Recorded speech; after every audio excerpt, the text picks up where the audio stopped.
Hello and welcome back to the Yesteryear podcast. My name is James. I'm joined by my beast of a co-host, Beth. Beth, are we living the dream this week? No song? No song, I know. I didn't have one. You should have just thrown one in there like you did last week. I'm a material girl and I'm a material world. You know That's not how that goes. I'm living in a material world and I'm a material girl. Living in a material world. Material! Is that better? That was better. Material! Oh! Sorry. I get my jig onto that. Oh, do you? Yeah. That's cool. Start busting it down. Yeah. So an alright week for the most part? Nothing special. Yeah. Yeah, I guess. Did you have anything special go on? I had nothing special this week. It's a completely boring week. Just same old. So, yeah. As always, we want to thank all of you new listeners who are joining us for the first time. I hope that we are everything that you want in a podcast and more. That being said, thank you to all of those who are returning listeners. Your patronage, I'll get the word. You don't have to look at me like that. And continued listenership is awesome and just unbelievable, really. It's just an unbelievable thing. You want to take a second? I need more than a second. So Beth, this week we're going to review and discuss The Beastmaster, a classic in my opinion that has stood the test of time. This is one of those movies that was on some channel every Saturday afternoon for years and years. And yes, I would watch it pretty much every time it was on. So pretty much it was like, what are you doing today? I'm watching Beastmaster. I actually had a running nightmare about being chased by death guards from the movie for a while, which was pretty terrifying. That being said, I also had nightmares about the bat beast things that liquefy you when they eat you. Oh God, what words? Would you say bat? They look like vultures. They didn't have mouths. They just... No, they did not. At least we didn't see the mouth. No. You don't know. I don't know where the mouth was, but it wasn't on their face. So good times all around for me as a kid from this movie. Thank you, Beastmaster. So, my question to you is, if you could control animals, would you want to? And is there a specific animal that you would want to have control if you could? I would want to control insects so that I could torture people. I thought you didn't like insects. I don't. You know who else doesn't like insects? Everyone else. I see. So I'd want to control them to make other people's lives So not horrible. so much beasts, but bugs. I guess it was going to be bees. I guess. You know, like deer. Cars are expensive. Would you just make deer run out in front of cars all the time? That's rough. Look, if I have powers, I'm not using them for the good. Yeah, automatically same. I'm going to use it to make people suffer. I know if that's why I don't get powers, because if I do, I'm a villain. Yeah. Automatically, I'm a super villain. Yep. That's who I am. The villains are funny. Keep that in mind. Yeah. Yes. They're not bland. No. And They're emotional. They have emotions, and they're usually not good people. No. Which is all fine and good. I would. Most of the time there's good reason, though. You know, villains don't just want to do crime just cause. You know, they've been wronged. Yeah. You know what? Most of the minus the Joker, most of the Batman villains have a backstory that has something to do with there's a cause. You're absolutely right on that. So like, I'm thinking about that one Spider-Man movie with the Sandman. Right. It was all about his kid. All about his kid. He was trying to get back to his kid. And then he got into a freak accident, and it wasn't his fault. And he's just trying to get back to his kid. Yeah. Yep. And I think of like Clayface from Batman, who... I don't watch any of those movies. I don't know what you're talking about. Well, he was from the cartoon. I loved Batman the Animated Series, but yeah, it was a long time ago. I was a kid. I like the Riddler. Yeah. And the Penguin. I like a lot of the villains from Batman. I don't really like Batman himself. Yeah. Or Robin. Or any of the Robins. I'm not a big Robin fan. It's like, get over it. You know? You find yourself being the Robin of friend groups? Heck no. I am not the Robin. How dare you? Do you say that, but then in reality, maybe you are? Do you feel like I'm the Robin? Well, no, I feel like I might be the Robin. I don't think that you're the Robin. I think that you'd be. I don't know. Sometimes I feel like I make myself the Robin. I'm talking about. Or I like try to be like, because his whole thing is like he wants to be Batman, so he like wanting to be like the main character of sorts, but in reality, somebody else is shining brighter than you are. Yeah, and you're just fooling yourself. Wow, that's. You ever dark. feel like that? Yeah, I guess sometimes. I don't think that I don't always feel like I'm the best, but I definitely feel like I'm the villain. Yeah, that's why. I'm not Batman either. Let's just put it this way. I'm not Batman. I don't want to go out and I don't want to be Robin. No. So, looks like we're a killer. Villain it is. Villain it is. Yeah. Well. Sometimes people like the villain more. You know what? You're right. Sometimes like in my case, I don't like Batman. I like the villains. Right. I root for the villains. Come on, villain. Kill him. Kill him. Kill him dead. You didn't kill him. You didn't get him. You didn't kill him. Stop talking so much. Just kill him.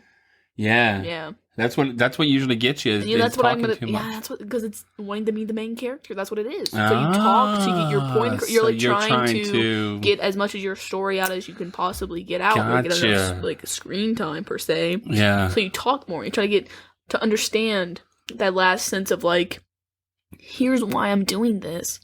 So, I mean, like take Beastmaster for an example. The one guy's just trying to serve the dude, right? He's just trying to serve. The guy? Whatever the guy's name is. So he's not necessarily, in some eyes, a bad guy. I mean, he sacrifices. He indiscriminately chucks kids into a fire pit. But for his God, he does. For what he believes in. Yeah. There are a lot of people who do. Which seems to work out for him because, like, he's got powers and stuff. That's what I'm saying. So, in his eyes, it's he's just not the villain. Subjective. Yes. On the other side, the Beastmaster's his villain.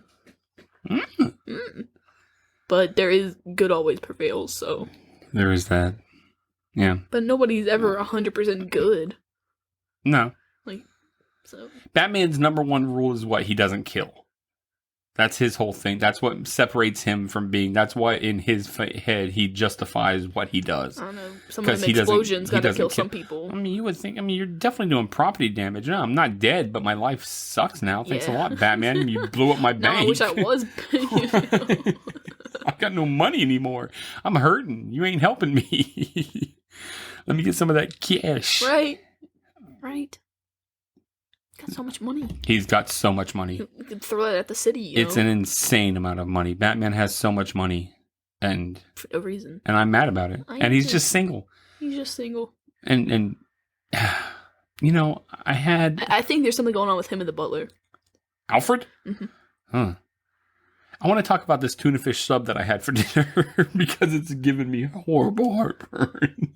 Do you need some water? No, I drank some of my soda, but it's not helping. And I knew that I was going to get it because it always gives it to me. So, is that self-defamation? Self-detrimation? Whatever, dude. So, yeah, Batman. Yeah. I don't know what you just said, but it probably wasn't good. Yeah. Well. Let's talk about how cold it is in this room. Yeah, it is kind of chilly. I need those fingerless hand gloves. Oh God, you know Coraline? You know her gloves? They're not fingerless. No, are they? I think they are. Oh, now I gotta look it up. Well, look it up real fast and I'll sing a song. They're not. Oh. I want these. Some Coraline gloves? Yeah, they're so cute. Oh. Hit the wrong thing. But people make them, and I just want to know how. Cute. They're so, and people sell them for like $50. That's what I'm saying. I'm not trying to pay $50 for gloves. Well, I was all like, well, maybe I'll make a mental note and get you some Coraline gloves, but they 50 bones. We pass. Hard pass. I've only got 2 spades and spades pass. 0. I mean, well, these are 40. They're not taking new orders, though. Jerks. Well, then what the heck? Don't tell me a price then. Hey, they're only $40, but we're not taking any new orders. What, do you got old orders? You jerk. Well, yeah, probably. I'm mad. No. Give me that company's name. I'm writing an angry letter. It's Etsy. Oh. Well, I'm writing them a letter. It's not. You can get yourself a custom Coraline doll, so they make you, but it's like the little dudes. That'd be kind of cool. That kind of freak so I me can out. have nightmares in my bedroom? Yeah, straight up. I've never watched that movie because of the button eye people. You don't watch that movie? No, I love that movie. That's one of my favorites. Just never came up. Never came up. I've never watched it, and I've only watched the very beginning of Up, and I refuse to watch the rest. I don't care how cheery it gets, and it's like, well, in the end, no. In the nothing. He's got a great life. He lives it. She dies, and he hates life because of it. Spoiler alert. Spoiler alert. If you haven't watched the first 5 minutes of Up, then you're a jerk if you don't know what it's about. You haven't seen it? The original? Huh? You've never seen it? Oh, yeah, I've seen it. You just said that you haven't. No, I've never seen it, as in the movie. I've seen it. I've never seen Up. I've never watched it. No, I thought you said I've never seen it. I've never watched Up. Oh, I've never watched Coraline. Okay. Oh, no, I've definitely watched the original It. Have you seen the remake? No. I don't have a lot of time. I'm very busy. Clearly not. I have to make all these lovely notes. I watch a lot of movies, but I don't watch... Yeah. So because of this movie, the kid that lived across the street got a pair of ferrets, and it did not turn out the way that he wanted it to at all. They pretty much destroyed his house. What? Because of Beastmaster? Where did that come from? Oh, it was he got ferrets. You didn't say any of that. I said, so because of this movie, the kid that lives across the street... What kid? Oh, when I was a kid, I'm sorry, I guess I didn't really elaborate. When I was a kid and this movie came out, a kid across the street, I guess I don't really need to say his name, We'll call him John. It's not his name. We'll call him John. Okay, we'll call him John, got ferrets. Because they thought, oh, Kodo and Podo are so cool. They do tricks. They are so awesome. And they were awesome. And everybody loved them. Well, they got ferrets. And guess what? They destroyed everything they came across, including the house. Like, they chewed through walls. Anything that they put in this room, they ended up putting them on their porch. And they destroyed everything. I mean, everything they put in this room, these things absolutely just... And they spawned little ferrets at an alarming rate. Like, they were like rabbits on steroids. So then they had like multiple ferrets. Did you ever get one? No. Did you want one? Yes. And they stunk to high heaven. Ferrets stink. Did you not get one because your parents said no, or because you just couldn't get one from the people? Oh, because my parents said no. Yeah. I still would have got one. I mean, I witnessed this. I went across the street, you know, especially in the heat of Florida during the summer, and I saw what this room looked like. I saw what these things did, and I was still like, I mean, I would probably still like one. I want one. Yeah, no, if you train them the right way, they come out really cute. You just gotta train them. They're not trainable. I've seen people train them. They like tell them they do little calls and they come running around and they're all hoppity, like this. Yeah, they got snake body. They do. I like that. Like little inchworms. What's a exotic animal that if you could, you would tame and keep? Or at least a pet that's not supposed to be domesticated. Let's put it like that. Like a panther? If you wanted. Well, a cow. I mean, you want a cow? I've always wanted a cow. I still want a cow. At some point in time, I want to have land so I can have a cow. I just want one. A Guernsey. I don't want to milk it. That's what you want to name her? Guernsey? No, I'm going to name it Elsie. Elsie the cow. What? Elsie. Elsie the cow. That's Elsie. Everybody knows Elsie. Yeah, it's a reference to milk. Look up Elsie the cow. Oh, I don't look that up.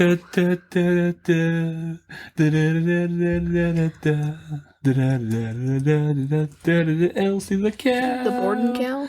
Yeah. Yeah. See? Elsie the cow. That's really crap. That's what you want to... Her name's Elsie. Ooh. So... I don't want to scroll too far on this. There was also... You didn't ask me what I want.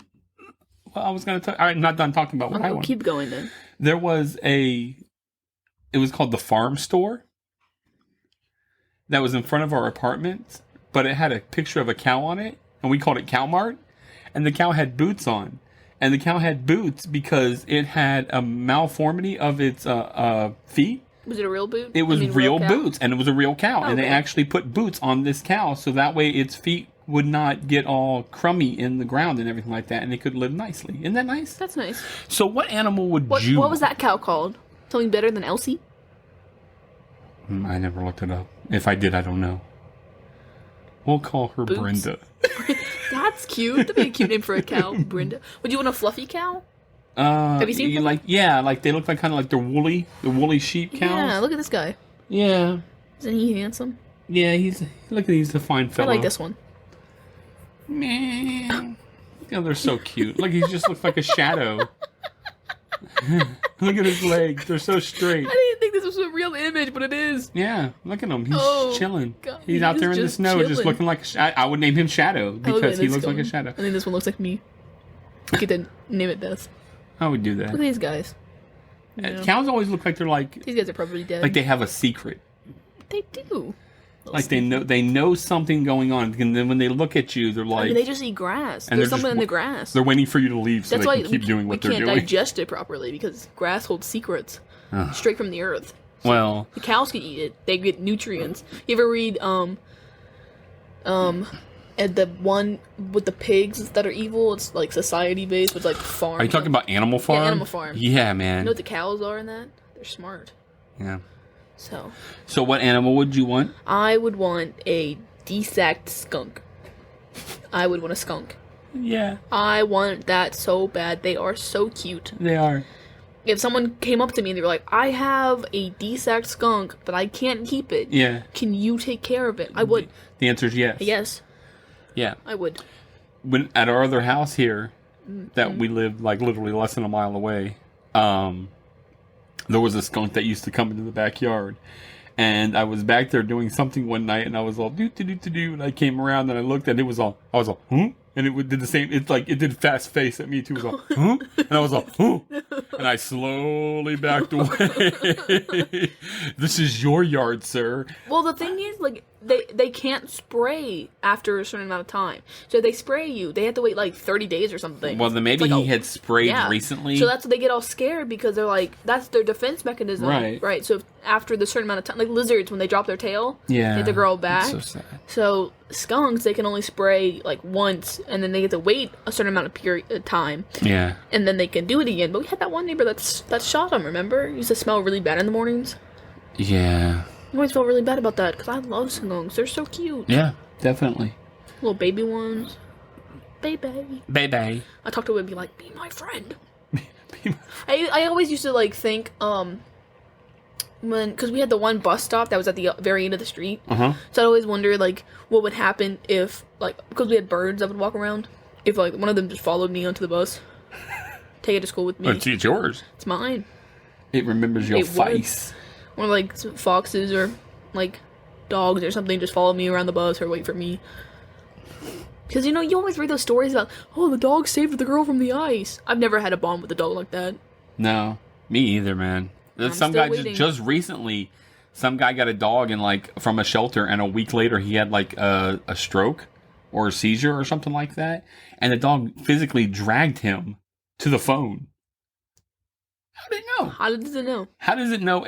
First off, how did that dog drag him? Good job by the dog. Second, how does it know to take him to the phone? Like, that's what they said it did. Who am I to call him a liar? You read the one about the flood and the dog carried it out of the water, carried the girl out of the water, up into the roof. No. Or what I called for. Yeah, a bunch of stupid stories. Okay, anyways, I don't have a dog that does that for me, so I don't care. Yeah. I want a turtle. I want a turtle to pass down through the generations. We've talked about it We've talked before. about this multiple times. Multiple times. I would Harold. love to have a Harold the tortoise and have him. Feed him would be strawberries and so cactuses. cool. It would just love to watch that thing eat because I love to watch I turtles would sit there and just eat. watch it. and I'd be like, I wonder where Harold's at. They got the little face, and I'm pretty sure that they're masters of the universe Oh, absolutely. because of They're how so old they are. They're like The- descendants of dinosaurs directly. Turtles, sea turtles, tortoises, they are wise, They are. and I feel like I would want to have discussions with them. I would want to read it to it. Or read it to me. It'd be cool because they've seen so much and because they're so old, if like there was a device that you could hook up to your head and their head and you could see their memories. That'd be cute. Yeah. What if our souls go directly into turtles? Like they absorb us? Or we go and we become turtles? We become turtles. Oh, that'd be pretty cool. God, that'd be so neat. You remember, like, we become, like, sea turtles? So, like, after we can become land people.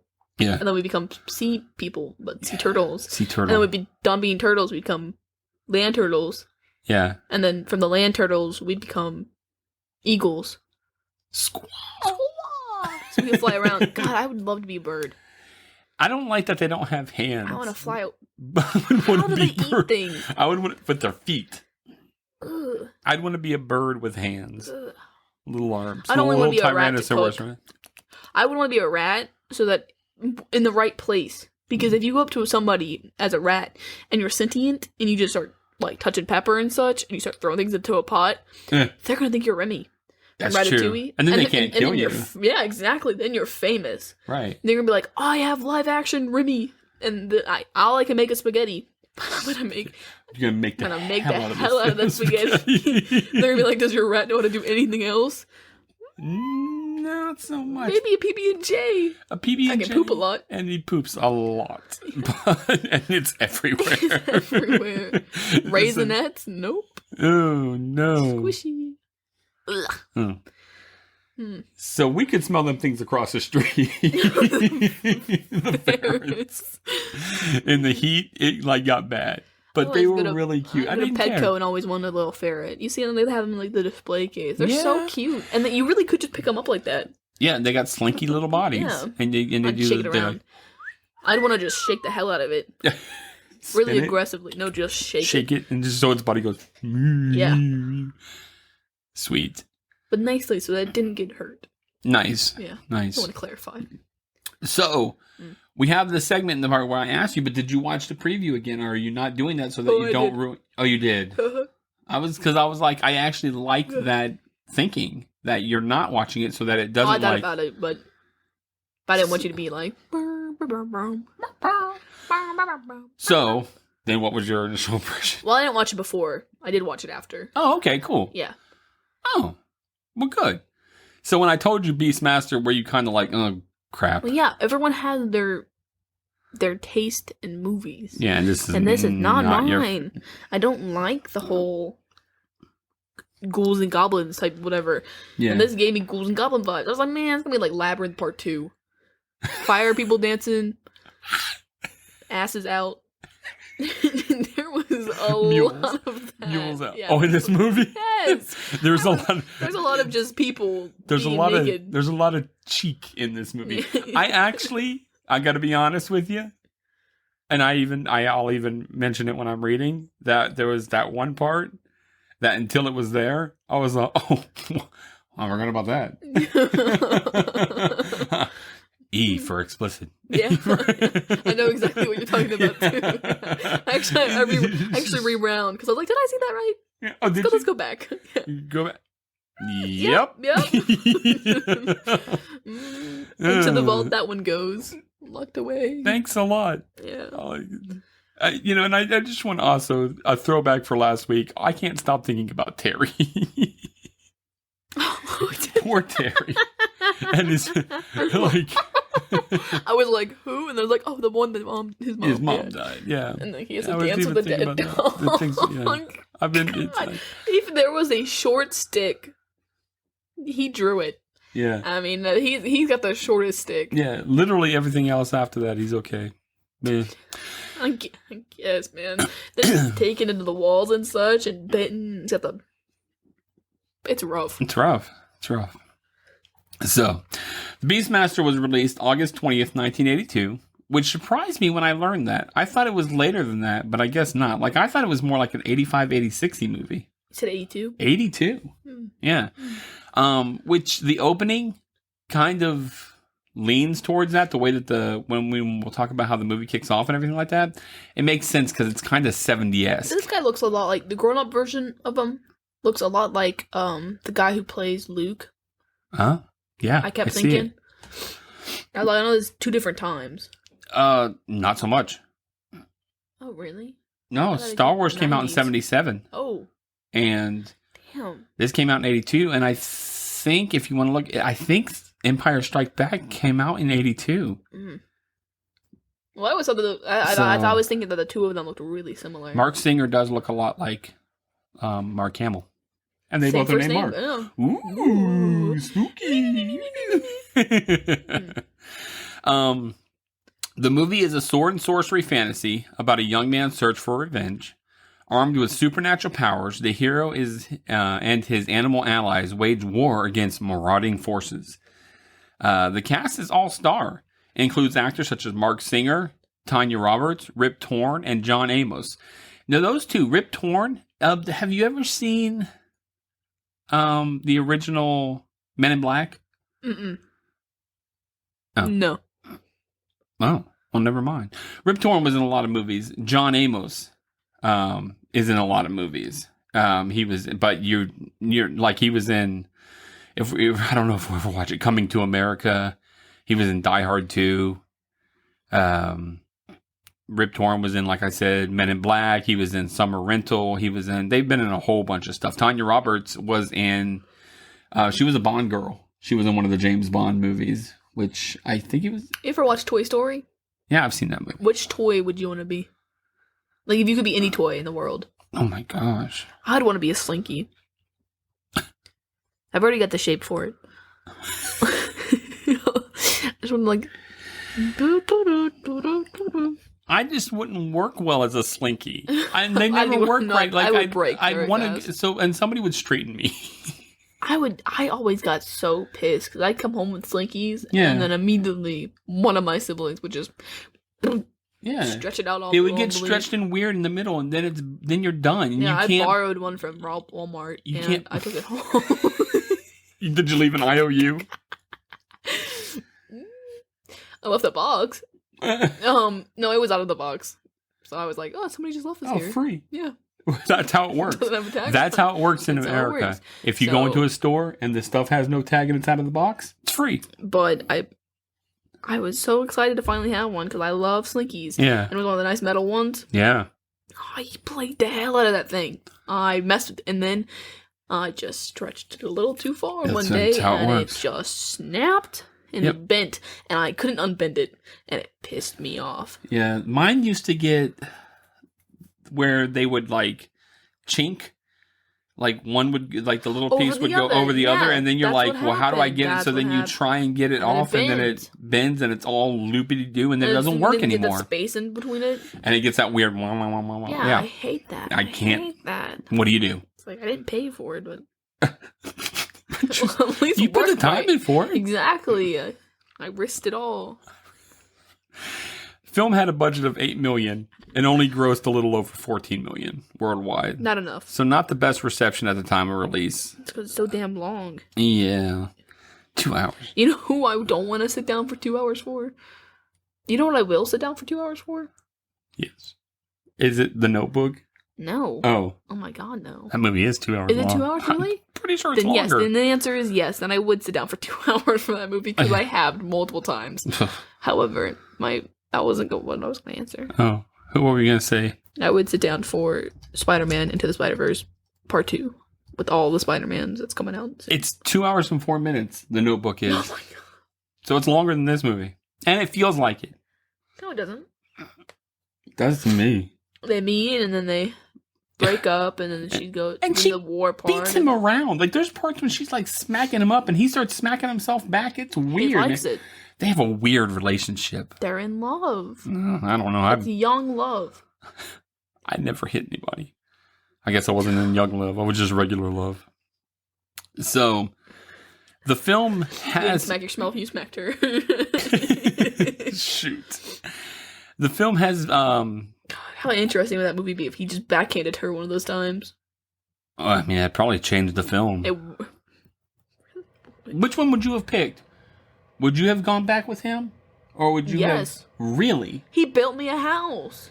But the other guy was perfect for you. And a really good guy. Like, there was nothing bad about him. I was going to end up like my mother. I didn't want that. Huh. There was nothing bad about... No. Cyclops, man. And he had money. And he was a really good guy. And he let her go. And he did. I can't. I do. I feel bad for him. Makes I me guess. mad. I feel really bad for him because he really was just a good guy. He went to war and everything. And he came back and he picked her and he loved her and he did everything and they were just perfect for each other. Well, she loved him. And she did love him. But she loved Noah more. That's what matters. And then she went insane. It's hard to beat, like, first love. Yeah. That's what, I mean, because you think about what I would start thinking, if I saw Noah again, this is how I would think about what could have been, and then I'm going to think about, why didn't he reply to my letters? So I'd go ask, like she did. Yeah. And he'd be like, oh, I did. Here's 365 letters, blah, blah, blah. Your mom did this. And I go to my mom and be like, bruh. And I get all the letters. I'm going to start reading those letters, and I'm going to start crying. I'm going to start feeling things again. Because you know that if you had gotten those letters, where you would have been. I would have stayed for him. It would have been completely different. So it's more of a... Right. It wouldn't have been fair to Noah, who was still stuck there. Yeah. I mean, he had the one girl, but he didn't love her. No. He did not love that was her. a wrong relationship. It was horrible. Yeah. It was just like, well, all right. He built her the house. He get her the paint. He knew her. He loved her. Yeah. So it wasn't, I mean, either way. And then they died together in the end. Yeah, they did. And that's perfect. So, Beastmaster formed a cult following and became a staple on weekend television. I've never ever heard about this movie before. Well, you didn't listen. As I said earlier, this movie was always on some channel. The Beastmaster did spawn 2 sequels, both of which Mark Singer played Dar. In 1999, a television series was created which changed the backstory of Dar and starred Daniel Goddard. It ran for about 3 seasons and was all right, but not great. You watch it? I did watch some of it. How did it change the backstory? Instead of him being the king's kid, it was, I don't remember. I don't want to be wrong. I mean, we're gonna get into that. He's the king's kid, and the other girl's the cousin or whatever. And we don't need to talk about that. I don't want to talk about it. I don't want to talk about that. So overall, it's one of those movies that you can come into at any part and not feel like you've missed much. Like, you turn it on, he's like, "Oh, Beastmaster," and you're like, "Oh, okay, I can watch from here." Oh, okay, he's at this part. I don't know. Anyway. I if given the chance, would you become an alligator? Yeah. And which part of the world? Zimbabwe. The swamps or Florida? Africa. They got alligators? I think they have crocodilios. Well, I said alligators. Yeah, so then I would live in Florida. But I wouldn't want to live on a golf course. I'd want to be the pet one. I'd want to... You know, they come pet an alligator places? Yeah. I want to be pet. Alligator. I'll open my mouth. Let him pet your tongue. Clean me. Brush my teeth. I would not... I would not mind being an alligator. But yeah, like on a golf course or whatever, because people always like feed you, and then nobody feeds you for a while, and then they walk you a little dog too close to you, and you're like, oh, is that my snack? And you eat the dog, and then they come and kill you. Because some old people suck. And that's a true story. Well, I wouldn't want to be there. No. But I wouldn't mind being on the alligator farm in Florida. It's really cool. If you look at it, anyway, it's got this giant, it's an alligator with a giant mouth open, and that's where the doors are, and you walk into the mouth. Oh, that's cool. It really is. Are there cool. teeth? Yes. Do you see teeth? Yes. Yeah, because they're there on the bottom. Why don't you ever take me interesting places? There's no place interesting around. They got the one dinosaur place. We walk into the dinosaur's mouth. Where? Here? Mm-hmm. In Roanoke? Mm-hmm. Really? I saw it once. There was the place... I can't tell you if that's real. Oh, okay. Or my... You're talking about the place by grandma. By your mom's mom. Oh, yeah. They got that dinosaur, and you walk into the mouth. Yeah. I've never been there. Are you sure that because when you were staying with them and Donnie and Alicia came and visited, I thought that they took you there. I'm almost positive they took you there. You just don't remember because of drugs. Damn drugs. If you can help Beth, please email us at the Yes to Your Podcast. I don't want help, damn it. You talked about this. I'm fine. I'm funny. This is the long one. Are you ready to jump in? Made even longer by my questions. Long I'm just full of them. questions. I ask them in hopes that everyone else responds like, yeah, I don't want to be an alligator. Yeah. Do you want to be a giraffe? No. No. If you were wearing a tie They're gonna break like my this leg. or like this. Oh God, I'd be so afraid of being an animal and breaking a leg because then you're lame and you die. You're done. You're done. It's not like humans where you have animals. You don't know. You don't know what's going on in the universe. Oh, you see it. Like the Yeah, hyenas you do. are just sitting there waiting. It's like, oh, you're looking lame, bro. We got everyone's you. gotta eat. I know, but I don't want them to eat me because I decided to be a jerk. Like I'm like jackassing around, like trying to be the funny giraffe. Or you know how like the deer's gotta fight for the females, so they fight each other. Yeah, and then they can, get like, seriously janked up. hurt- yeah, And then you're hurt, they and then die. guess what? No meaning Hyena. for you. Hyenas. Yeah. Not like the deciduous forest. There's forest hyenas. No, there's not. You take that back. There is in Canada. That's wrong with oh God.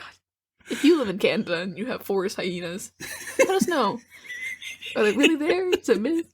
It's the chupacabra. Not the chupacabra. No, I wouldn't want to be a giraffe. You're too tall up. You're too high up. I don't want to be an elephant either. No. Everyone calls you fat. No, and then you have to charge people when they come around, and everybody's trying to kill you for your body parts. I don't really and want to be an. I want to be a. See, birds. They have it made. I wouldn't mind being a grouper. What the hell's a grouper? It's a fish, but it's Not want to be no damn giant. fish. Dude, like I could fit in the grouper's mouth. That's their giant fit. They're giant. Like the one from Nemo Yes. with the light. No, those are pilot fish. And I don't want to be a pilot fish. They look What the hell scary. fish you thought I was talking about? When they're all the fish are together and they're mimicking him and they're really big. That's cool. That's how big the grouper get. They, Oh. yeah, they get How do giant. fish know to do that? You know, fish To get school, big you know, or to like, school? when they're in schools and they swim around. I think they just follow the crowd. That's crazy, man. That's crazy. You know what book messed me up as a kid? The damn Rainbow Fish book. I have never recovered from that book. I don't know what that is. Yes, you do. Oh, I do? You do. What, like Everyone- one fish, two fish, red fish, blue No, fish? no. Oh, yeah, we were about to go E for explicit up in here. This is by Marcus Fisher. This guy. Oh, yeah. Yeah, you do know. Oh, God. It's It's so ugly. I like the look on its face. You smell something?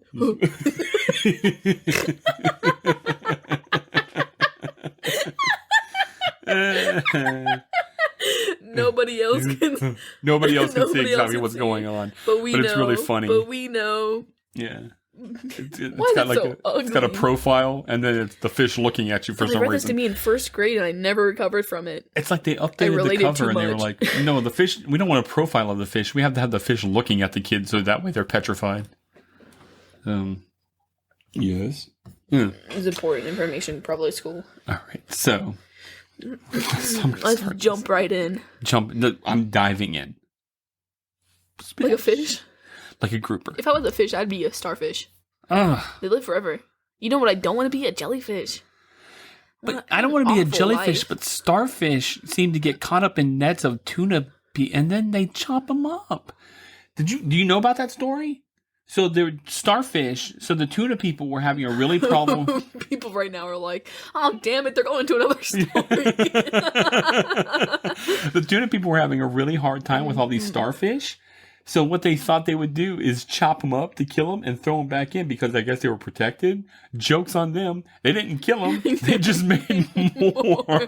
They live forever. They are- Starfish do not die unless they are dried up. But if you put them back in water, they live again. Do they really? Yeah. Is that true? I don't know. Okay, well, let me look it up. Oh, Everyone's going to wonder if you put a dried I'm pretty sure not. starfish. Will it come back? Look, it's already like forcing starfish out of the water or throwing back in is a big no-no. In spite of its regeneration capabilities, even the slightest poke may hurt or damage them. Aww. Most especially when people carelessly throw Oh my them out of gosh! the water. Once it gets wet, it will start to decay just like any other dead thing. That's awful. I'm sorry to hear that. So, Oh, it's just the exoskeleton that's left behind. Oh, so it's really just so it's a husk. Yeah, isn't that really sad? It is sad. Now I'm depressed. I don't even want to do this anymore. No, I'm joking. Let's just call it a night. Oh, man. All right. People want to be happy with just this. I would. I would too. I would listen to this. Really interesting. These people are really weird. Let's listen more. So.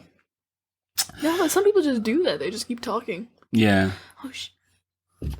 Oh, I want more paintings. I know, me too. I want people to send us paintings and just put them up for just random. That'd be really cool. And if you want to send us art to put up in the area, that would be really cool. We'd have to open like a P.O. box or something, because then people just know where we live. I don't care if anybody lives where I live. I think you would want to know. You don't know who's out there. Weirdies? Some people just pick people. Yeah. Oh, gosh. Yeah. I don't put my life in danger like that. And I'm really stupid, because I actually really listen to are. a lot of different podcasts where that stuff goes on. Yeah. Well, yeah, I mean, yeah. You We'll have to figure it open out. up. Well, first I'd like get people to email us and be like, "Oh, I want to send you a If painting." people really wanted to if send they this really stuff, I wanted would to, get then a they P.O. would email, box. and then they P.O. boxes Yeah, stuff. that'd be fair. That'd be really cool. Or just have it send it to the Brohio guys. Give them their address. They get like a weird like eye painting. They're like, so we got some There's like inside jokes on it, and people just don't. And they're like, Nobody what knows. the hell? What is this about? So, sorry, that's another podcast that we enjoy. Ow. Movie kicks off with some sweet music and images of animals, which I dug. Animals, it's just birds. Well, there was the tiger and the bird again. I saw several birds. I think it was the same bird, but I saw several images of a bird. yes, I don't know if it's the same one. it was just like profile Mew. bird. Mew. there was the tiger. Oh, Yeah, from a Life of Pi. yeah, he was there. No, I wasn't. It's kind of your classic credit style where it goes through everyone associated with the movie, but it's not horrible. It wasn't birds. horrible. I liked the music. Took a minute and 43 seconds. It took a while. Then we see this guy being led to a temple of sorts. There are these women with creepy faces telling the guy that he will die at the hands of King Zed's child. I've come to really appreciate like the 80s movie sets because it's all handmade. None of Yeah. it's CGI. So I really appreciate Yeah. like cool tipple look. Yeah. There was already a lot of butt in this part. You had talked about with the skin. oh my Like gosh, they and the came in witches and they were saw so the ugly. witches, and it's like women from behind, and they're like, "Oh, And they're squatting. nudie women," Like, look and at my then butt. they see the face, and you're like, "Oh, Ugh. Just put a bag what over her head. happened? Oh my god, I can't believe." So Well, I don't want to look at their face. no, They're ugly and they they're look creepy. they were rough. I mean, I guess that's what comes with power. You can have the power of sight, but your face has to melt. So That's interesting. King Zed comes in and banishes the guy from the land, saying that he will not be remembered, and that basically he is crazy. Because again, the witches are all like, "Oh, his kid's gonna kill you." The guy's like, "Look, bro, a child sacrifice is necessary, and the child is yours." It's like mythology. When they tell him, it's like that, it's like, Oedipus. Yeah, Yeah, because they told him, or they were like told the dude, "Yo, this guy's gonna kill you." Well, he told his father. So Yeah. the father sent him away to die, and then he was found, and then returned to the city, like, later on after he had already killed the dad, married his mom without knowing it, became the new king. yeah. It was really weird. So it's kind of like that. I got you. It's Oedipus. Oedipus-like. Yeah, Oedipusal. Then the two monk guys that are with him take out these hook things and hang themselves from the ceiling.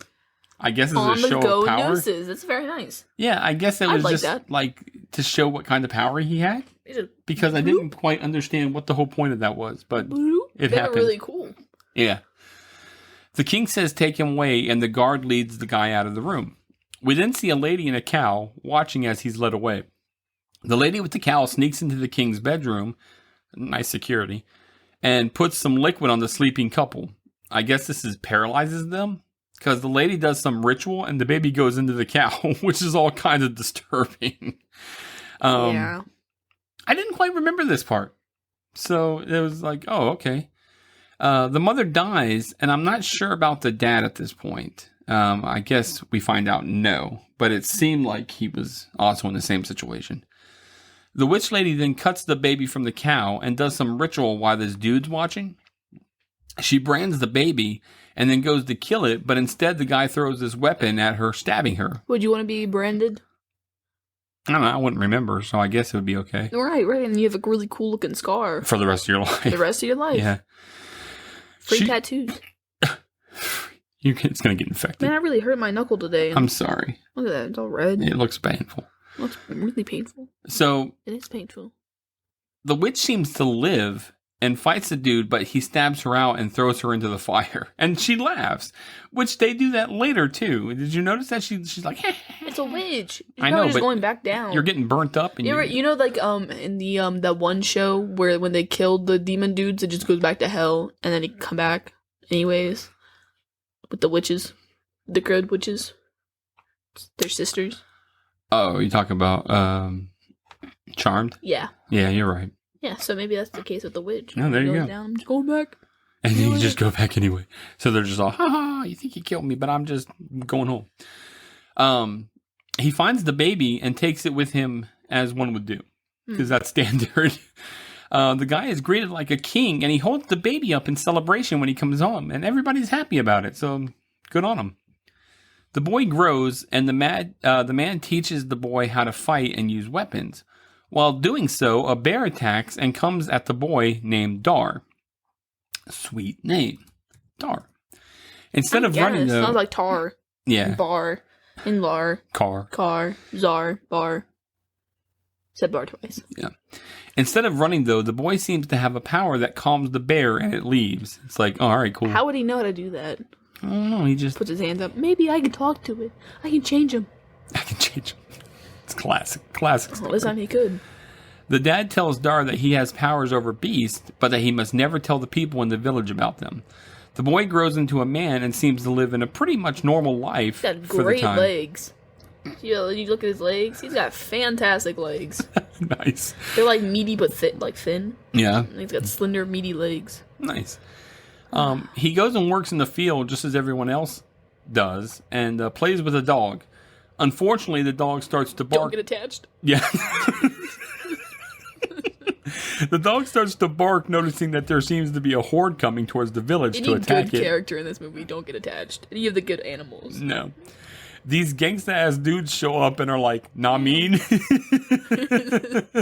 that's the way I thought of it. Because they just looked at him and they're like, nah, mean. It's like, and the dad draws a line in the sand as if to say, let's fight. Yeah, and why would you think, like, literally what makes anyone think, oh, I know I may be on the ground, but all these several horses, I can stop them. Unfortunately, the guys on horses run him over. And literally instantly run him over. They left no crumbs. No, and they just ran him over. They just ran everyone over. And then tear up the village. And tore it up. Maybe next time, don't build it all out of wood. Yeah, and on stilts, where they just fall over. So... Right. Dar shows up but gets knocked down. Then he starts to fight, tearing some people up. Like, he's doing a pretty good job. The main guy sees him, and Dar sees him and starts to chase him down. However, he gets knocked out. Yeah, they're like, a lot of tension between them. More nah-means. Nah-mean? Nah-mean? Coming at you. The dog comes and drags him out, but gets shot by an arrow. He gets shot ugly. Got any of those nooses on the go. Oh. The dude from the beginning shows up and is looking for Dar, I guess, but the dog continues to drag him to safety and then dies. Oh my God. So, rip good little pupper. And he didn't even get like a good, like, dude wakes up, sees the dog, goes, oh, and then goes back to the town. He carried him back! No, not and he first, put him not with the first, dad. Not at first. He just left him there, and then goes back for him. I just know that I like that he put him with the guy and put his arm around him, so he got to lay with the dad. I thought that was sweet. So there wasn't really a second thought though. Like, who knows how long he's had that dog, and then he just looks at the bird and goes, "I guess you'll be a good replacement." So that bird's been there from the start. Dar awakens and can see sight as if he is flying. He comes to and finds the dog, which makes him sad. I guess. He returns home to find what happened and sees the hawk that he can have sight through. He finds everyone all murked out, including people stuck on pikes and shot up. Oh my gosh, there were so many people stuck. No one was spared. No. There was a couple people on the ground normally. It's like they ran out of wood spikes and we're like, we'll leave them. We'll just run them over with horses. Yeah. Like you said, he brings the dog back all dead and lays him with his father. I like that he took the time to put everyone in a circle. It's a pretty touchy... He puts them in the design. Yeah. That's kind of creepy, too. Well, it's like a circle sacrifice. Yeah. Pretty touching scene, though. Yeah. Dar now knows that he has to leave his simple life and search for his destiny. Sure hope it doesn't get cold, though. You see what he left out in? Couple of rags, and that was it. He said, well, I guess I don't have to wear clothes anymore. Whee! Yeah, pretty much. The hawk flies, and we once again see that the village is totally destroyed. So Dar sets out and is headed to find his enemies, as his father told him to do. We get some scenes of him practicing with the sword and getting ready. Then these two ferrets show up and steal his stuff. He chases them and almost catches them, but he ends up falling into quicksand, which is bad juju. I'm not ready. The ferrets show up basically to laugh at him, but he uses his power to get them to help him. They were so cool. Yeah. One falls in and starts to drown, but he reaches in and saves it. He names it Kodo, and then looks up at the tree and is like, and you're Podo. God, Kodo was the coolest. Yeah. They spawned an entire generation to go out and adopt the ferrets immediately, just so you know. Like, this movie literally put ferrets on the market for being pets. Well, good. Well deserved. No. They're good pets. If you train them... Clearly they were trained for the movie. No, we'll talk about it. Dar receives sight from a beast in trouble as if it reaches out to him psychically. What? If you tell me that they went through like a bunch of ferrets for this movie, I'm going to cry. Because you didn't tell me that they did that for Milo and Otis or whatever. They went through a bunch of cats. With the bear scene, a lot of cats died. You know how I found that out? From a friend at school in the 8th grade when I talked about Milo and Otis for the first time and how my dad said it was going to change my life. And he goes, did you know a lot of cats died in the making of that movie? And I said, what? I didn't know it either. Bears are not your friend. Bears are not any... After how many cats do you think, maybe we should go about this a different way? No. Just keep saying cats to their death. Well, they chucked the one off the ledge. To when it goes to jump, it's like because the birds are attacking it. And it's just Killer Clown's theme song. It did kind of sound like no, but it was just down the water, and its tail is all spinning. Like they literally just threw it off the cliff so they could film a cat being thrown off the cliff. Anyway, back to the movie. Dar goes and finds a black tiger tied up being tortured. He goes to attack, but gets attacked himself. He and his animal buddies attack, and together they take out the guys, and they save the tiger, who also gets to join in the fun and eat the guy. He names the tiger Rule, and they all go off together. So he's building his little band of little friends, which is nice. They come across some women swimming, which I honestly had forgotten about this at all. And he sends the ferrets to steal some of their clothes. Oh, so what scene were you talking... My scene that I was talking about that was E for explicit was in the village. They ripped the one girl's clothes, like her shirt off, and she runs towards the camera. Well, when they were being attacked? Yeah. Oh, I didn't see that. I must have been looking down typing. Oh, no. That was my scene. That's why I was like, well, I was talking how was that necessary? Oh, I was talking about, people like, 2 hours, I ain't gonna, well, I might watch. That's what, so, it was the 80s, man. It was the 80s. I don't know what to tell you. It was the 80s. I feel like your movie should be good without. Well, they are now. This CGI took over. In that time, they needed flesh. But yeah, this was completely the part that I was talking about because I was like, wait a minute, they're going to be partially nude, and they were. So yeah, he sends in Rule to act like he is going to attack her, and then asks if he's going to save the girl from the tiger. He gets fresh with the woman, who takes him down for kissing her because he's just like, oh, here. I'm just like, whoa, man. I mean, I get that, it's not. He's a village boy. Yeah, I guess that's how you do it back then. I guess you just, here, kiss me because I have a loincloth on. He tells her who he is and what he is doing, and then she tells who she is. She tells that she is Carrie and that she is a slave. He tells her to run away and he will protect her, but unfortunately, she's all, no dice. You need to forget me. He decides to go after her anyway, and comes across this creepy tree. He goes to the tree that has glowing sack things hanging in it, as well as people in cages. Oh, God. Yeah. You know what tree I always think of when you say creepy tree? I always think of the one tree from Zelda. Oh, when you go back to it, or and it's all got the demons inside of it and stuff like that?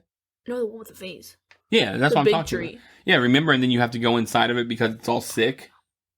Well, anyway, I know what tree you're talking about. Same tree. Big, what's it called? The Grand Oak? Really? No, it's the Deku The Great Deku. Yeah, did you know it's also in Hyrule? Yeah. Because I'm playing that and showed up and I was like, oh no. Get out of here. Yeah, I hate this. Look at him. He's horrible. Yeah. He's all big. What is this, Ocarina of Time? Yeah. I like that game. Oh, that's not it. Yeah. Anyway, you have to go in his mouth and clean him out. Like an alligator. So yeah, same rules apply. So Dar checks out the soup that is boiling and finds there are human heads in it. Then these things show up and look none too thrilled that he is there. He frees the guy in the cage who runs into one of these things that wraps around him and eats him by turning him into just bones. It's pretty gross, to tell you the truth. They start to come towards him, and he and all his animals get ready. But then the hawk comes, and they see that he is not a threat, since they seem to like idolize the hawk for whatever reason. They have a little statue, and the hawk gets on it and is like, "What do you want from me?" He goes by slowly, running into one that slides a talisman of sorts onto his sword. And then that's kind of it for them. But yeah, did you think those things were like creepy as heck or what, man? Because those things were nightmare fuel for me as a kid. I disliked them very much. Did you like them more or less than the fire people?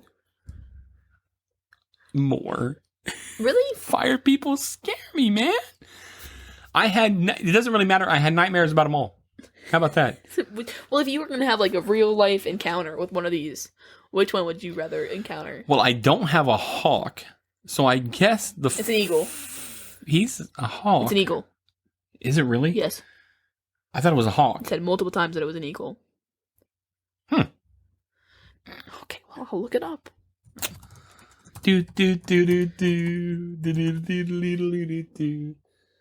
Golden eagle. He named Sharok. Oh my god. I say hawk in here a lot, just so everybody knows. So it's eagle. My bad. I thought it was a hawk. Well. Anyways, to answer my question, you don't have an eagle. Yeah. So you want to encounter the fire people? Yeah, but they want to rip me apart. They do. They do. They want to rip off my head. Which one do you think you have a better chance of escaping? I guess the fire people. Because those things just show up, man. Like, they made new noise. Then there was, like, 30 of them. God, they're so ugly. Oh, man. So, the next day, Dar wakes to find that he has reached the temple. Oh, you can get a puppet version. And its body parts come off. Oh, God, I don't want that. He's reached the temple from the beginning of the movie.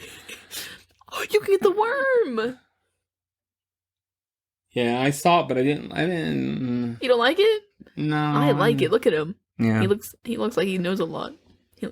Wow, come inside. Come inside. Meet the missus. Meet the missus. Ooh, you get a magnet. The head comes off. Of course it does. All right, stop talking about that stupid thing. Ooh. So the road to the temple has a bunch of dead people on pikes. I guess to show people don't come here. Ooh. What? He was in the Muppets. He is. He's a Muppet. But he was in the Muppets. Muppet Wiki. Oh, cool. The temple is also surrounded by a moat of tar-like substance as well, so it's not a welcoming place at all.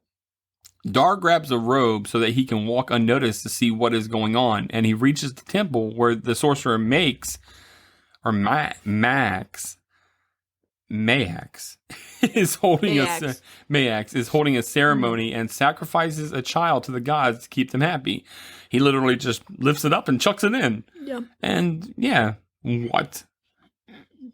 I like that. Isn't that cute? Yeah. I wish I could make that. Well, here's the pattern. Yeah, right. Ooh, it's not so cute from the front. Yeah. It looks like that Pokemon.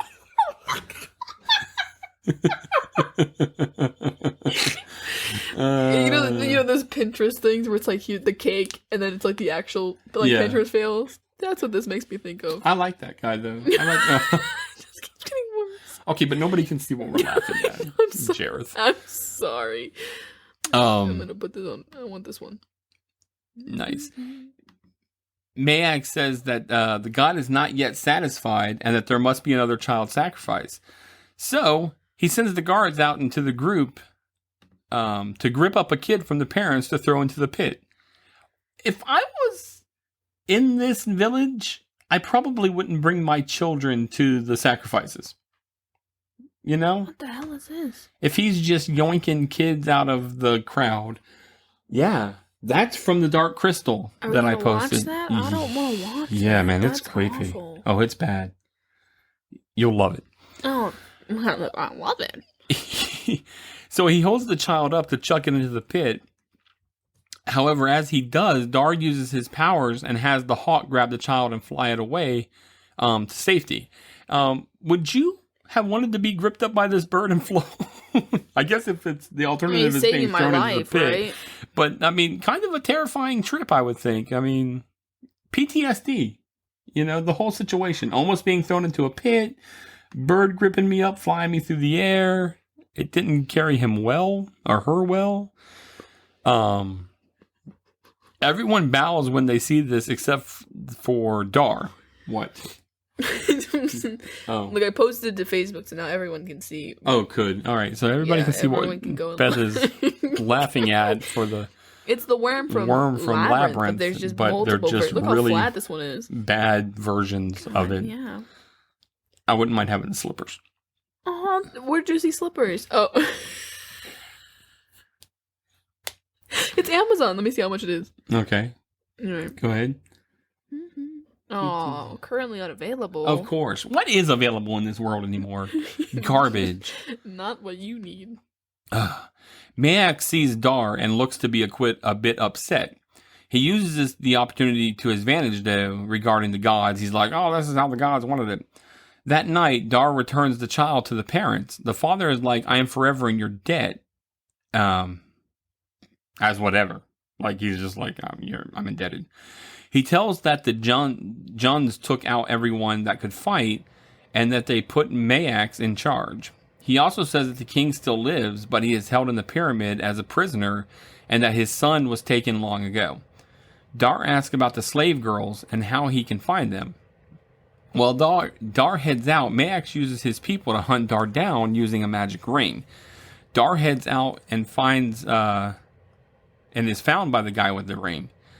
The ring has an eye in it that allows Maax to see the mark in his hand and alert Maax to who he is. It only make me think of the eye in the hand. Yeah, that's what I thought of too. I was like, oh, sweet, it's just like the eye in the hand.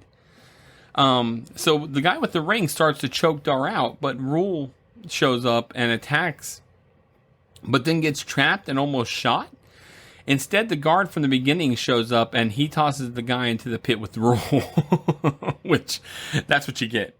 Dar shows up and talks to the guy and kid that saved Rule. They help him put a fallen tree down into the pit to free Rule and then have introductions. They introduce themselves as Seth and Tao and say they are pilgrims. They decide to travel together as safety is in numbers. Seth tells of how Tao is the son of Zed, which would make them brothers? Or whatever, at least half-brothers. Yeah. Well, I didn't think he was actually his son. I thought he was just, like, trying to pose and be like, oh, no, that's my dad.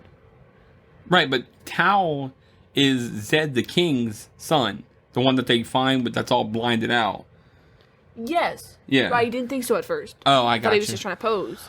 Oh, okay. Well, I mean, for all we know, he could have been.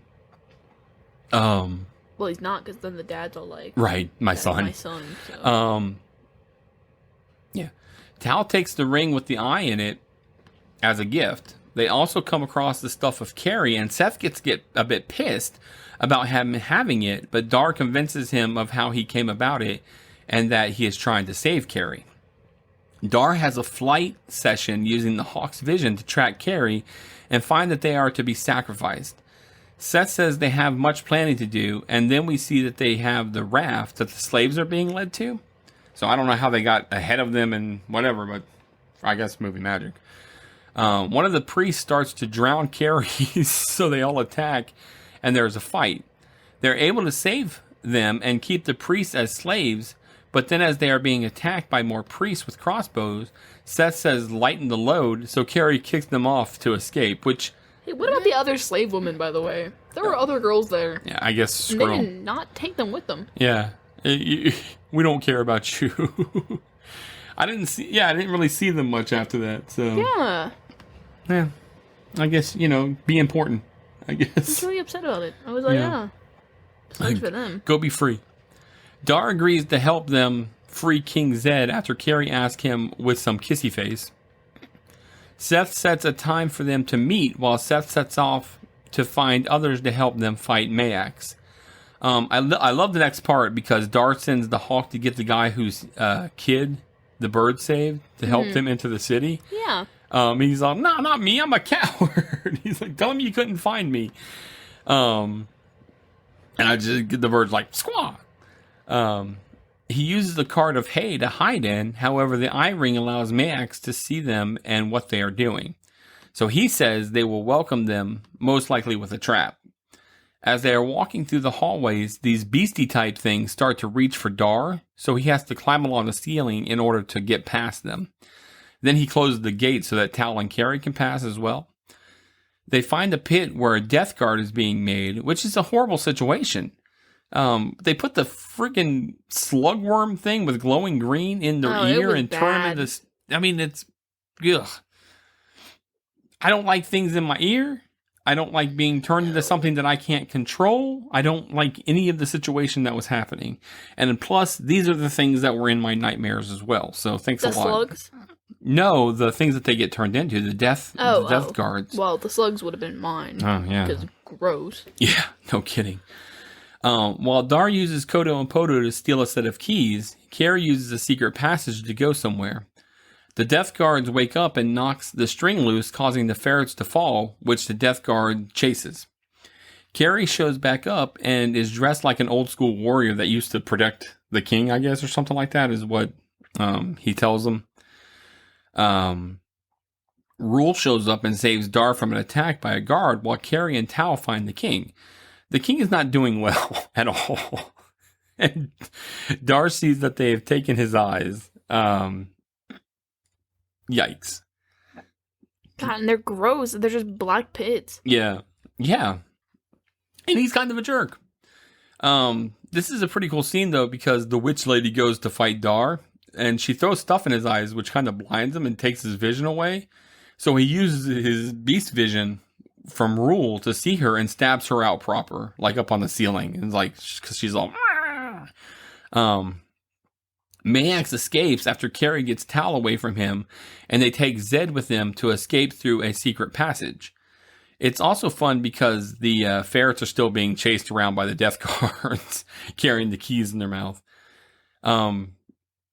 Priest guards show up to get them, so Dar blocks the path, just as Kodo and Podo show up with the keys, a little late, as he says. The good news is they bring the death guard with them, who takes out all the priests. Carrie comes out of nowhere and leads Dar to the air shaft to escape. Did you? She just kept showing up. But he closed it on her. He closed it on her. I don't understand. I didn't either. I'm like, where did you come from that you were all of a sudden there, but whatever. Unfortunately, the Death Guard is following them and tries to kill them, so Dar uses the hawk to kill it. The rope still snaps and they fall. However, the father guy is there with the hay cart. And they fall into it. That was convenient. Well, he did say he would be on the north side, so there you go. Dar then has the ferrets go to chew the ropes out on the gate, just as more death guards show up. The ferrets manage to get the gate open just in time, and then Dar slashes the rope in order to drop the gate back and kill the death guards. Good on the ferrets. Uh-huh. Yeah, good on them. Rip. That night, Zed speaks of what they need to do in order to take out Maax, but Dar disagrees with what he wants to do, and he says it will just bring the Jun army. Dar leaves hurt being called a freak by his own father, because he didn't even know his own father. Like, why is he crying? Right. You're that sensitive? I think that he knew. I don't think that he knew. You don't think that he knew? No.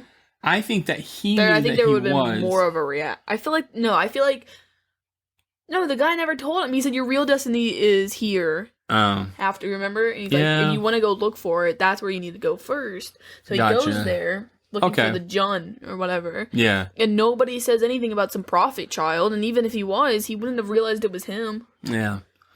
And then he's still, something. But he's just a really nice guy trying to help everybody out. And then this king basically tells him, thanks a lot, but you're a freak who talks to animals. So you're going to cry? Get out of here, freak. You're going to cry? Yeah, you're going to cry. He's sensitive. Whatever. It didn't seem very sensitive to me. So Carrie comes to talk to him about the situation and about how the king's plan is wrong, but Carrie is like, I got to stay and do what I'm told. Again, the eye ring is there and listening to the entire plan. However, Seth sees it and stabs it out and throws it into the fire, which makes the one witch lady's eye get all bloody and it's horrible. Yeah, it was gross. Seth says they're doomed because he's like, yeah, man, we can't follow through with this plan. They know our whole plan now, and the king's still like, no, we're gonna do it. I'm not following that guy. I'm not following him. King sucks. He's lost his eyes. Yeah. Yeah, you're not in the best place. He's blind. You're not in the place of telling everybody what we're going to do. I'm going to follow the dude who got him out. Thank you. The guy who can talk to animals. Yeah, guy with a tiger. The next morning, Dar wakes to see that the father guy is coming to him with a horse, telling him that the attack went real bad and that pretty much everybody is going to be sacrificed in the morning. Plot twist, they filmed that part, but they had to cut it out because the movie's so dang long. Yeah. Nice. So the Beastmaster shows up to help. He chucks Kodo and Podo into the cart to untie Seth and Tao and starts to ascend the temple. Yeah. Todo and Podo. Kodo and Podo. Nice. Yeah, and he goes up to save Carrie. She does a pretty good job fighting off the attack, but then gets knocked out herself. Maax goes to kill Zed instead of Carrie. Maax. It's like Max, but angrier. Yeah. Maax. Tells him that Dar is his son, and then stabs him out. So he tells him then at that point in time. They kills him. Yeah. Maax attacks Dar, and then Dar stabs him out. Kind of a terrible way to die, you know? You just find out your kid's actually alive, and you've spent this whole time thinking he's dead, and then you die. Yeah, and plot twist on that one, you just really dogged him out. Last thing you said to him was he was a freak. Yeah, the last thing you said. That's why you don't want to be mean to people, because you never know if they're really your father or son. It seems done, but Maax is still alive. Dar stabs out the witch, but she turns into a dove and flies away. Laughing, of course. Yeah, that was weird that she turned into a dove. None of the other ones turned into a dove. No, I thought it was weird too. No. And she didn't really come back. No, she did not come back.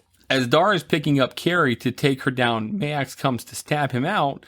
So Kodo jumps on Maax and bites him, causing both of them to fall into the fire and die. Rip Kodo. Literally, my mouth fell open, and I was like, I almost paused the movie and came downstairs. Moment of silence for Kodo. I was pissed. All right.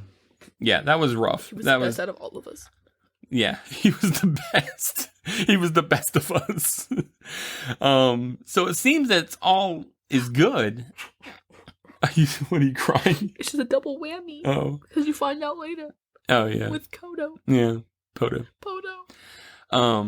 But just as the Beastmaster said, the Jun army is coming. Because he's like, dude, if we take him out, the Jun army is just going to attack us anyways. And he's like, no, we're not. And guess what happens? Jun army comes. So they decide to fight. They cover the moat so that it cannot be seen and pull the bridge away so that it cannot be used. Just let him have me. Just let him. I have nothing more to live for. Kodo's dead. I want to go. I want to be with Kodo. I want to be with Kodo. Dar tosses the talisman that the bird worshiper things gave him to the eagle, not hawk, and he flies away with it. The June army arrives and stand ready to attack because they're all Namin facing it. They charge and fall into the moat, not realizing that it's there. Which is a poor horses, you know. Yeah, it sucks for the horses, but it's a pretty good plan. Yeah. To throw all the sand over it and everything like that, so that way they can't see it. That's pretty smart.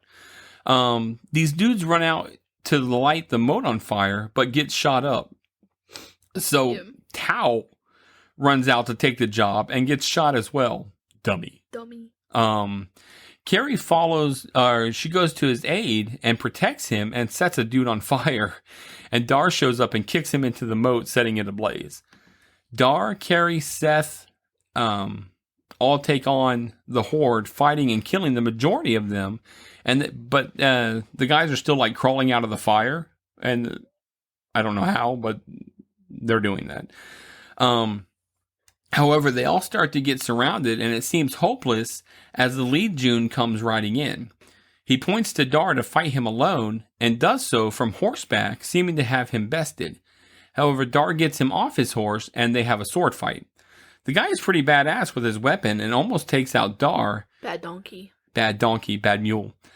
However, he misses, and Dar impales him on his own weapon, and then kicks him into the fire pit. So he's dead. But just about that time, when it looks like the others will kill Dar and crew, the creepy bat monsters show up and eat the remaining June army, which, not the way I want to go out, man. Just stab me. Yeah, right? I'd rather just jump into the moat. Throw me in the fire. Can I go back in the fire moat? I don't want to be molted.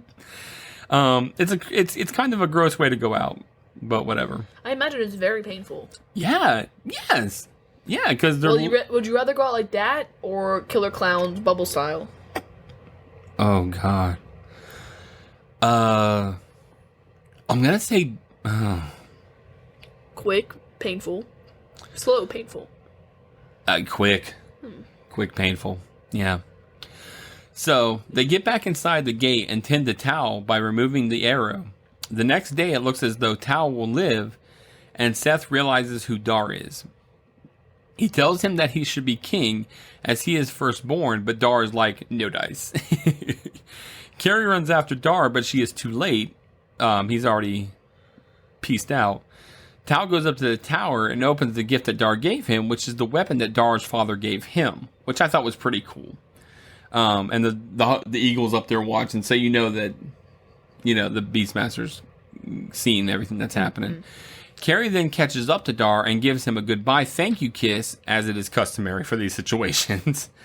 And we see that Podo had babies. So that's nice. I cried. Did you really? Yeah, because it was like, not only is your soulmate dead. Right. But now you have to raise 2 babies by yourself. Yeah. So. Yeah. Yeah, I was in pain. It was really rough. But it was supposed to be a happy thing. Oh, look, there's 2 again. Yeah. No. Kodo Jr. And what's the other one's name? Steve. Francis. Steve. Kodo Jr. and Steve. So we go out with the hawk flying overhead while they kiss, and the movie fades to black. So. Now I can't think of it. De Toto and Poco. Meow, meow, meow, meow, meow. Meow, meow, meow, meow, meow, meow. Meow, meow, meow, meow, meow, meow. All right, that's enough of that. So your overall thoughts on the film and the experience? That was very long. Yeah? Would you recommend it to a friend? No. It's too long. How many moves do you give it? Give it a 3.5. 3.5? It's not bad. No. That's not bad. It had a pretty good storyline. It was just really long. It's really long, but I think it felt long too. Here's what I'm gonna give it a 3.5 as well. Yep. Ow. Now, here's my big thing about this. If they had cut a lot of this out, people would be like, man, that was rushed. Like, people would crab about it, I think. When you say people, do you actually mean me?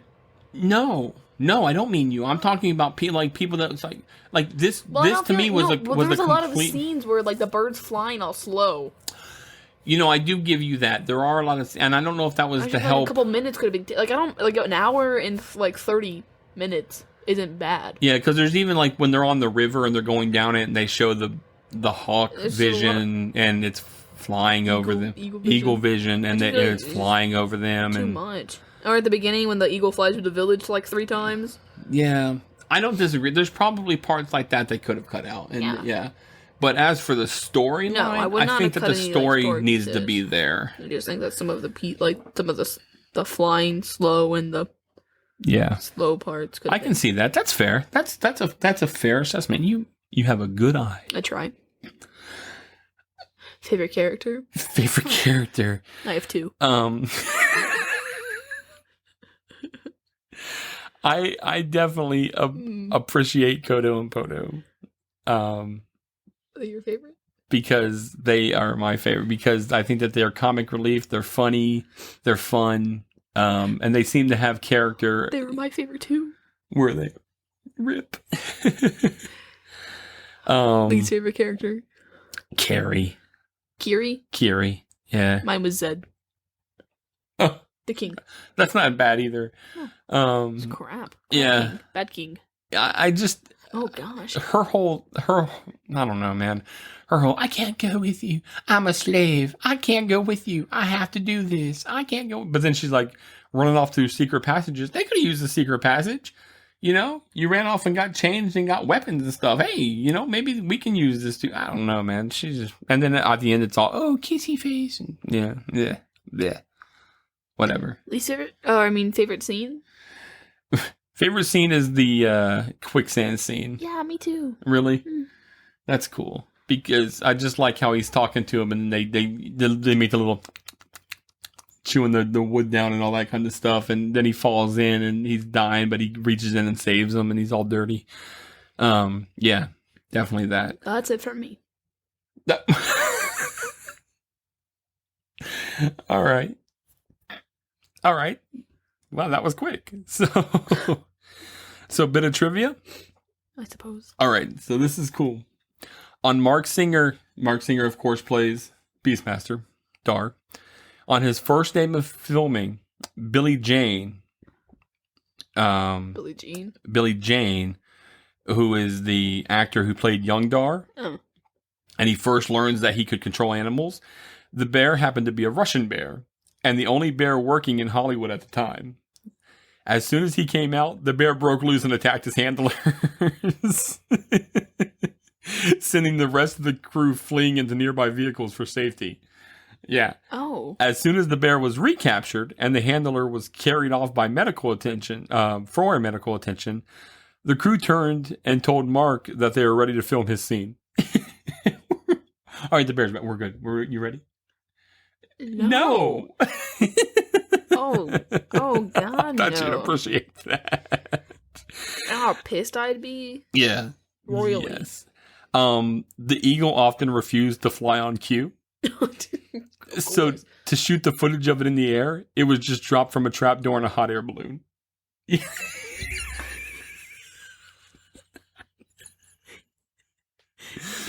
I knew. You know what? This is some of the best trivia that I've had because it's just. Could you imagine? Like, I know that bird looking at the hot because they had to do it multiple times. Right. You just know. So I had the bird looking at the hot air balloon, like, damn it! I don't want to go in this thing again. I want to go in this. And then it's probably all braced, and then finally it gets relaxed, and they're all ha. The trapdoor opens, and they're squaw. Exactly. Damn. Yeah, I thought you'd really appreciate that. I like that one. The film performed only modestly at the box office, but it built a strong cult following over the years, like I was saying. Yep. In the US, it was replayed frequently on TV, notably HBO and TBS. It was shown so often that some dubbed TBS the Beastmaster station, TBS the Beastmaster station, and HBO as, hey, Beastmaster is on. So they used the letters of the channel to say Beastmaster. Oh. Yeah. Meh. Yeah.